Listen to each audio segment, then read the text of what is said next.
ધારી તાલુકાના બોરડી ગામે કોટડિયા પરિવાર દ્વારા લોક ઉપયોગી કાર્યો કરવામાં આવ્યા તેમજ નવા મંદિર તથા મહાપુરુષોના સ્ટેચ્યુનું લોકાર્પણ કરવામાં આવ્યું।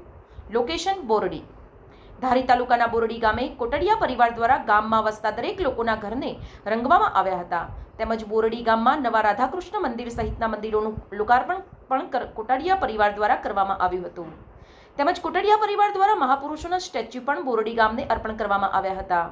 ત્યારે આ ખૂબ જ મોટા કાર્યક્રમમાં ભાજપના નાયબ મુખ્ય દંડક કૌશિકભાઈ વેકરિયા, અમરેલીના સાંસદ ભરતભાઈ સુતરિયા, ધારી ખાંભા બગસરાના ધારાસભ્ય જેવી કાકડિયા, અમરેલી જિલ્લા ભાજપ પ્રમુખ અતુલભાઈ કાનાણી, અમરેલી જિલ્લા આરોગ્ય સમિતિના ચેરમેન અશ્વિનભાઈ કુંજડિયા, ઘનશ્યામભાઈ હિરપરા, જીતુભાઈ જોશી, મૃગેશભાઈ કોટડિયા, પરેશભાઈ પટણી, ધર્મેન્દ્રભાઈ લહેરુ, માજી ધારાસભ્ય તેમજ અમરેલી એસપી સંજય ખરાત, ડીડીઓ પંડ્યા સાહેબ તેમજ રાજકીય આગેવાનો અને વિવિધ શાખાઓના કર્મચારીઓ સહિતના લોકોએ ખાસ હાજરી આપી હતી। આ પ્રસંગમાં ધારી સ્વામિનારાયણ મંદિરના કોઠારી સ્વામી, સત્તાધારના મહંત વિજય બાપુ સહિતના મોટા સંતો પણ આ કાર્યક્રમમાં હાજર રહ્યા હતા। બહારથી આમંત્રિત મહેમાનો તેમજ સમગ્ર ગામ માટે ભોજનની વ્યવસ્થા પણ કોટડિયા પરિવાર દ્વારા કરવામાં આવી હતી। પ્રેસ મીડિયાના મિત્રોનું કોટડિયા પરિવાર દ્વારા સાલ ઓઢાડી અને વિશેષ સન્માન કરવામાં આવ્યું હતું। બોરડી ગામના કોટડિયા પરિવાર દ્વારા ખરેખર ગામનું ઋણ ઉતારવાનો પ્રયત્ન કર્યો હોય તેવું ઉમદા કાર્ય હાથ ધર્યું હતું। બોરડી ગ્રામજનોએ પણ કોટડિયા પરિવારને ગામ દ્વારા સન્માનિત કરવામાં આવ્યા। Reporter Damor વનરાજભાઈ, DT news live 24 ધારી।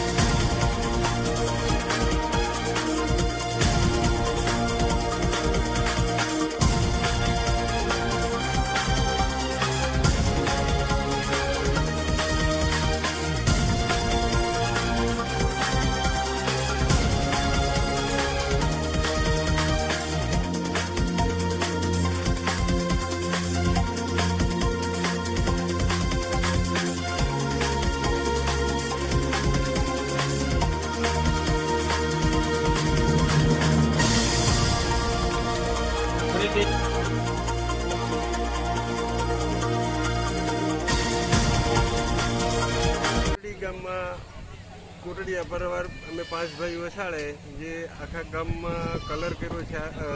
265 ડોલ નેરોલ કલરની વાપરી, 4000 બેગ સિમેન્ટ વાપરી, પ્લસ એક 78,000ના ખર્ચે બોરડી ગામમાં રામજી મંદિર, શિવ મંદિર, રાધાકૃષ્ણ મંદિર બનાવ્યું, પ્લસ પછી મહાપુરુષોની મૂર્તિઓ બનાવી અને પ્લસ એક નિરાધારનો આધાર એવું રસોડું બનાવ્યું। એ ટોટલી 2 કરોડની આજુબાજુનો મેં કોટડિયા પરિવાર 5 ભાઈઓ શાળે ખર્ચો કર્યો છે બધો અને આખા ગામને અર્પણ કર્યું। એનું લોકાર્પણ તરીકેનો આજનો અમારો પ્રોગ્રામ હતો। 2000 માણસોનું આજે રસોડું હતું અને અમરેલીથી કૌશિકભાઈ વેકરિયા સાંસદ,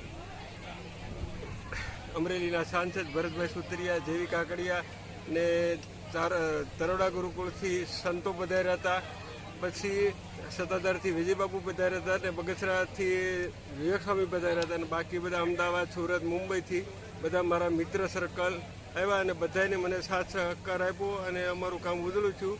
જય ભારત, જય હિન્દ।